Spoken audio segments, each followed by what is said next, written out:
Assalamualaikum warahmatullahi wabarakatuh. Selamat pagi semuanya.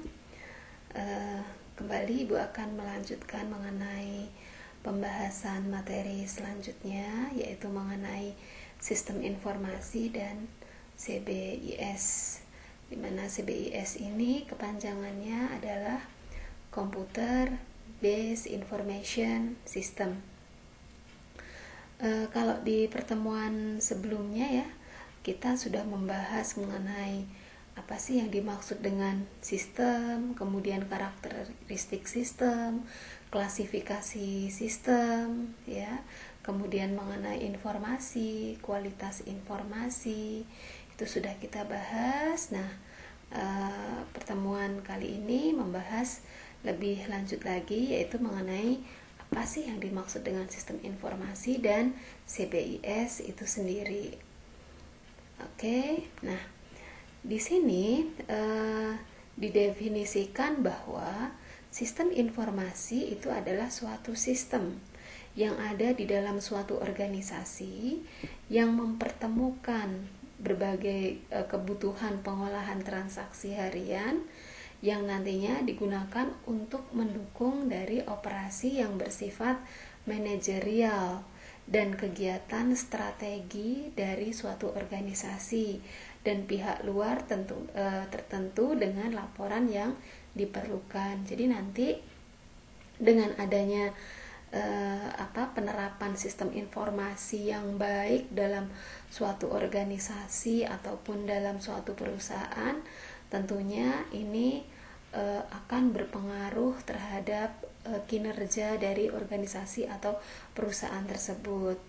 Jadi kalau misalkan suatu perusahaan atau organisasi sudah menggunakan sistem informasinya dengan baik, tentunya informasi-informasi yang dihasilkannya pun itu dapat dipertanggungjawabkan, baik tidak hanya secara internal, tapi misalkan ini juga digunakan untuk memenuhi kebutuhan secara eksternal, terutama pihak-pihak luar yang tentunya bekerja sama dengan organisasi atau perusahaan tersebut. Karena pada saat ini secara garis besar itu setiap organisasi atau perusahaan pasti sudah menggunakan sistem informasi dalam menjalankan perusahaan atau organisasinya, ya. Jadi kalau misalkan mungkin ada yang belum, atau misalkan mungkin masih dilakukan secara manual, nah ini mungkin mungkin akan menjadi kendala tersendiri bagi tempat tersebut ya untuk maju tentunya, begitu. Dan yang perlu kalian ketahui juga bahwa dalam suatu organisasi atau perusahaan ini biasanya memiliki tingkat manajemen, ya. Tingkat manajemen ini terbagi menjadi 3. Ada tingkat manajemen paling atas, tingkat manajemen menengah, dan ada tingkat manajemen paling bawah. Nah ini perlu kalian ketahui siapa saja sih yang ada di posisi atas, menengah, ataupun bawah tersebut. Nah di sini dikatakan untuk mendukung operasi yang bersifat manajerial. Kalau manajerial itu kan biasanya kan para manajer. Nah, manajer yang ada pada puncak hierarki organisasi atau yang berada di organisasi paling atas itu contohnya seperti direktur, kemudian wakil direktur, atau bisa juga komisaris, misalkan seperti itu. Nah ini mereka itu berada pada tingkat perencanaan strategis. Nah, istilah ini biasanya menunjukkan pengaruh atas keputusan-keputusan yang diambil pada seluruh organisasi selama beberapa tahun mendatang. Jadi pihak yang tingkat yang paling atas itu disebut dengan tingkat perencanaan strategis karena berkaitan dengan pengambilan keputusan. Kemudian yang menengah, manajer tingkat menengah itu mencakup seperti contohnya ada manajer wilayah, kemudian ada direktur produk, kemudian ada kepala divisi. Nah, tingkat mereka ini dinamakan sebagai tingkat pengendalian manajemen. Nah, tingkat pengendalian manajemen ini bertanggung jawab bahwa mereka mengubah rencana yang sudah ditentukan tentunya menjadi suatu tindakan dan memastikan agar tujuannya tersebut tercapai, begitu ya. Kemudian manajer tingkat bawah, yang paling bawah itu mencakup kepada departemen, kemudian ada supervisor, kemudian ada pemimpin proyek atau mandor istilahnya ya. Nah, mereka ini bertanggung jawab menyelesaikan rencana-rencana yang telah ditetapkan oleh para manajer tingkat yang lebih tinggi tersebut. Nah, tingkat yang paling bawah ini disebut dengan tingkat pengendalian operasional. Karena disinilah nanti operasi perusahaan itu akan berlangsung, begitu. Jadi ini sangat perlu diketahui ya mengenai tingkatan manajemen. Jadi kalau yang tingkat paling atas tadi disebut dengan tingkat perencanaan strategis yang berkaitan dengan pengambilan keputusan. Tingkat yang menengah tadi disebut dengan tingkat pengendalian manajemen, karena ini berkaitan dengan nanti dia harus mengubah rencana menjadi suatu tindakan dan memastikan tujuannya itu tercapai. Dan tingkat yang paling bawah tadi disebut dengan tingkat pengendalian operasional, karena ini nanti berkaitan dengan operasional perusahaan. Oke, ini yang perlu diketahui ya. Jadi kalau nanti ada istilah-istilah seperti itu, kalian sudah tidak bingung lagi. Oke, kemudian, nah di sini ada definisi mengenai sistem informasi manajemen. Nah, kalau menurut Gordon B. Davis, di sini sistem informasi manajemen itu adalah suatu sistem manusia atau mesin yang menyediakan informasi untuk mendukung operasi manajemen dan fungsi pengambilan keputusan dari suatu organisasi. Sedangkan kalau menurut George M. Scott, sistem informasi manajemen itu adalah kumpulan dari interaksi sistem informasi yang menyediakan informasi baik untuk kebutuhan manajerial maupun kebutuhan operasi. Jadi ini mengenai penggunaan sistem informasi dalam suatu perusahaan ya, yang nantinya digunakan sebagai pengambilan keputusan nantinya dalam suatu organisasi. Makanya penggunaan suatu sistem informasi itu sangat penting sekali ya, apalagi kalau misalkan perusahaan atau organisasinya itu sudah sangat berkembang. Nah, ini sangat memerlukan adanya penerapan suatu sistem informasi yang baik di dalamnya gitu. Nah, kemudian untuk sistem informasi tersendiri itu memiliki beberapa komponen ya. Ada hardware, software, database, prosedur, personil, dan jaringan komputer ya. Ibu akan bahas satu persatu. Oke, yang pertama adalah hardware atau perangkat keras. Kalau hardware atau perangkat keras berarti ini kan bentuknya terlihat secara fisik gitu. Dan ini mutlak harus harus ada di dalam suatu sistem informasi manajemen itu sendiri gitu ya. Contohnya ini kan ada peralatan untuk penyimpanan, kemudian peralatan input output, dan juga ada untuk peralatan komunikasi data, di mana masing-masing kategori dalam peralatan ini sudah ada tersendiri. Apa sih peralatan input itu apa aja contohnya, output itu apa saja, penyimpanan apa, komunikasi data apa, seperti itu.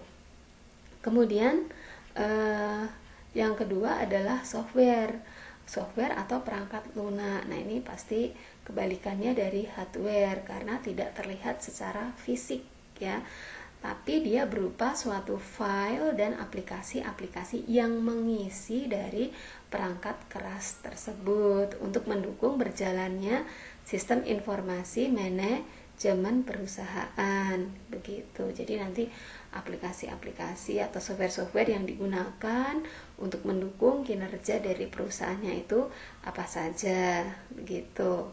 Kemudian yang ketiga adalah database. Nah, istilah database ini sebenarnya juga sudah tidak asing lagi ya bagi kalian.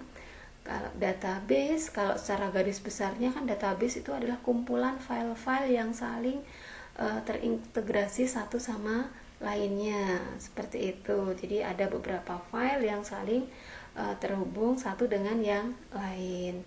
Nah, kalau di sini database itu merupakan tempat menyimpan data dan informasi yang berupa file-file yang berisi data dan program perusahaan yang dikumpulkan dan disimpan secara sistematis demikian rupa sehingga dengan mudah diakses oleh para penggunanya. Jadi dengan menggunakan database tidaknya ini akan membantu kinerja dari perusahaan supaya lebih efektif, lebih efisien ya, sehingga nanti lebih mudah dalam mengerjakan tugas-tugas yang ada di dalam organisasi atau perusahaan tersebut. Kemudian yang keempat yaitu prosedur. Nah, kalau untuk prosedur ini biasanya berupa suatu panduan atau instruksi bagaimana menjalankan sistem informasi manajemen. Jadi kalau misalkan kita membuat suatu sistem, tentunya kita ada buku petunjuknya. Nah, ini kan disebut juga sebagai prosedurnya, yang nantinya di situ dijelaskan bagaimana sih cara menjalankan sistem yang ada di dalam perusahaan ini nantinya bagaimana, begitu ya. Oke, kemudian berikutnya adalah brainware atau personil ya.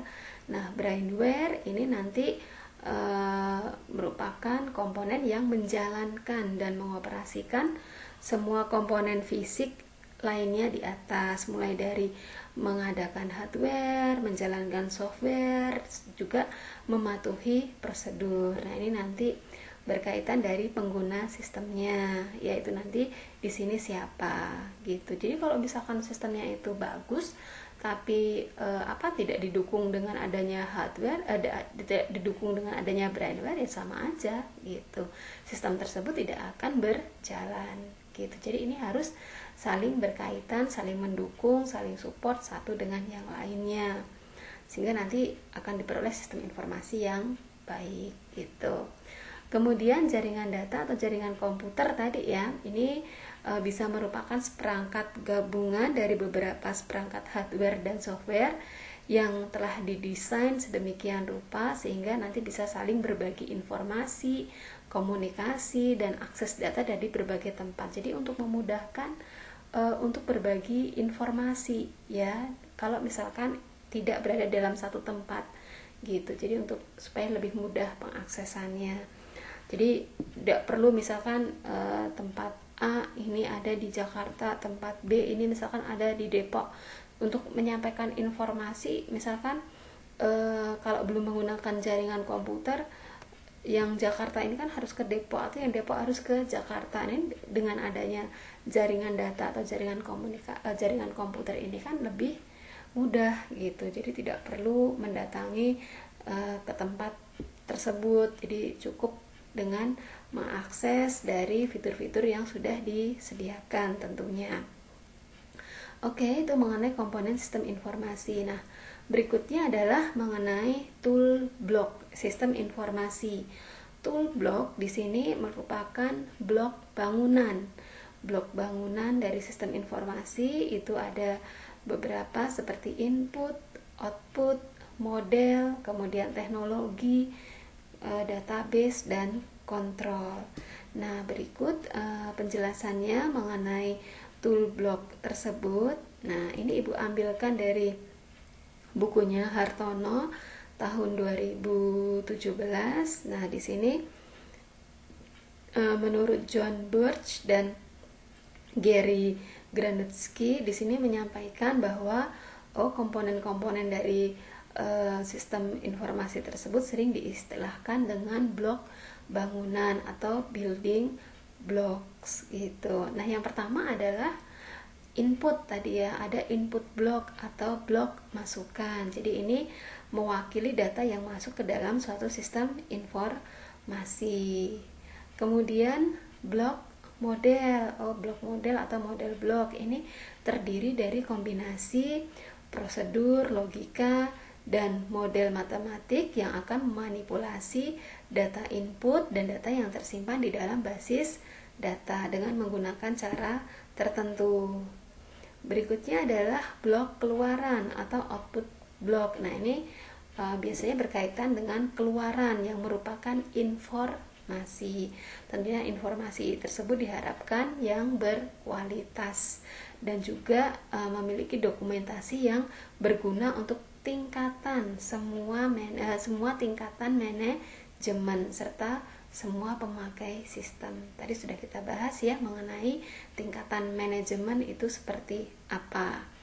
Oke, nah kemudian blok teknologi atau teknologi blok ini digunakan untuk menerima input, kemudian menjalankan model yang telah ditentukan, kemudian menyimpan dan mengakses data, serta menghasilkan dan mengirimkan keluaran dan membantu pengendalian dari sistem secara keseluruhan. Nah, ini di blok teknologi semuanya diaturnya.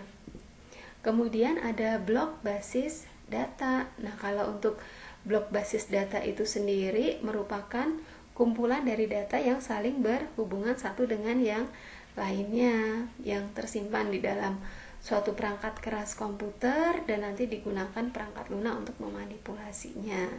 Jadi berkaitan dengan hardware dan softwarenya juga ya di sini ya. Dan kemudian yang keenam adalah blok kendali atau control block. Kalau untuk blok kendali ini perlu diterapkan untuk meyakinkan bahwa hal-hal yang dapat merusak sistem itu dapat dicegah, ataupun bila terlanjur terjadi kesalahan itu dapat langsung cepat diatasi. Makanya ini blok-blok ini perlu diketahui ya, apakah itu tadi blok input, kemudian output dan lain sebagainya. Ya. Nah, kemudian berbicara mengenai sistem informasi manajemen, komponennya, tool blocknya, kemudian kita juga harus tahu mengenai siklus hidup sistem. Nah, siklus hidup sistem itu adalah suatu proses evolusioner yang diikuti dalam menerapkan sistem, subsistem, informasi berbasis komputer. Jadi gini, kalau namanya siklus ya, kalau siklus itu kan pasti mulai misalkan dari ada jadi kalau sebuah sistem itu kalau dijalankan itu kan memiliki suatu siklus. Maksudnya sistem itu kan penerapannya atau misalkan aplikasi program yang digunakan itu kan tidak selamanya bisa dipakai gitu. Jadi kan selalu berevolusi gitu loh. Jadi kalau misalkan seperti itu kan pasti ada perubahan-perubahannya, ada perbaikan-perbaikan atau pengembangannya. Nah, itu nanti akan dicari sampai di mana yang membutuhkan pengembangan nanti di mana itu perlu diketahui ya. Nah, tahapan siklus hidup dalam pengembangan sistem ya itu nanti dimulai dari beberapa tahapan, mulai dari perencanaan dulu. Ini yang pertama, kemudian baru analisa, kemudian ada perancangan, kemudian ada penggunaan ya, perancangan, penerapan dan ada penggunaan ya di sini. Oke, jadi kalau mau mengembangkan sistem kan ini tidak serta-merta ya udah sistemnya langsung dikembangkan saja. Ini kan enggak. Tapi kan kita harus tahu dulu kira-kira nanti di situ masalahnya apa nantinya gitu. Yang perlu dikembangkan itu yang mana, bagian mana? Apakah mau diperbaiki pada bagian tertentu saja atau mau dirombak secara keseluruhan. Nah, ini kan perlu kehati-hatian gitu. Jadi harus direncanakan secara matang karena kalau kita mau mengembangkan sebuah sistem itu tidak murah gitu. Pasti butuh dana yang banyak ya. butuh dana yang banyak, kemudian sarana prasarana yang juga pasti akan menyesuaikan, kemudian juga butuh tenaga ahli di dalamnya. Nah itu jadi harus direncanakan dengan baik-baik gitu. Nah kemudian baru dianalisa, kemudian setelah dianalisa itu nanti kebutuhannya apa, baru kita bisa merancang dari hasil analisa tadi, hasil yang dibutuhkan tadi, perancangan.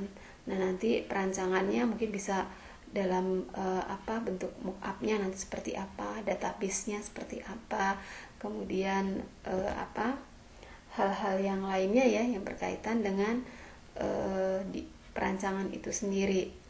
Nah kemudian setelah perancangan itu selesai, kemudian diimplementasikan ke dalam suatu bentuk program misalkan, nah ini nanti untuk siap diimplementasikan dan digunakan. Jadi begini, siklus hidup suatu sistem yang berbasis komputer itu mungkin hanya berlangsung beberapa bulan atau mungkin beberapa tahun ya. Jadi cepat atau lambat sifat dinamis bisnis dari dinamis bisnis ya akan melampaui kemampuan dari sistem informasinya, dan sistem itu harus diperbaharui. Nah gambar di atas itu menggambarkan bagaimana tahapan-tahapan dari siklus hidup yang membentuk suatu pola lingkaran ya. Jadi mulai dari tahap perencanaan dulu, kemudian tahap analisa, baru kemudian tahap perancangan, tahap penerapan, kemudian baru tahap penggunaannya. Dan ketika suatu sistemnya itu berakhir pada masa penggunaannya, pada tahapan pengguna dan harus diganti, maka suatu siklus hidupnya ditunda dan diawali kembali ke tahap perencanaan seperti itu. Jadi namanya suatu siklus, kalau misalkan dia sudah ke siklus yang paling akhir, pasti nanti akan kembali ke siklus awal gitu. Jadi kalau misalkan ini sudah ada penerapan, penggunaan, dan ternyata sistemnya ini hanya digunakan untuk jangka waktu berapa bulan atau berapa tahun, nah ini nanti kembali lagi ke perencanaan kembali, apa saja nanti yang diperlukan untuk pengembangan sistemnya begitu. Oke. Nah ini nanti untuk faktor-faktor yang mempengaruhi pengembangan sistem informasi, ini bisa dilihat mulai dari integrasinya, kemudian format tatap muka, layar tampilan, kemudian ada kekuatan kompetitornya, kualitas informasi, kebutuhan sistem, pengolahan data, faktor organisasi, kebutuhan untung rugi organisasi, faktor manusia, dan masalah hukum gitu ya. Oke, nanti kita lanjutkan kembali pembahasannya mengenai EUC atau End User Computing. Oke, untuk pembahasannya Ibu cukupkan sekian dulu. Terima kasih. Nanti kita lanjutkan ke bagian selanjutnya. Assalamualaikum warahmatullahi wabarakatuh.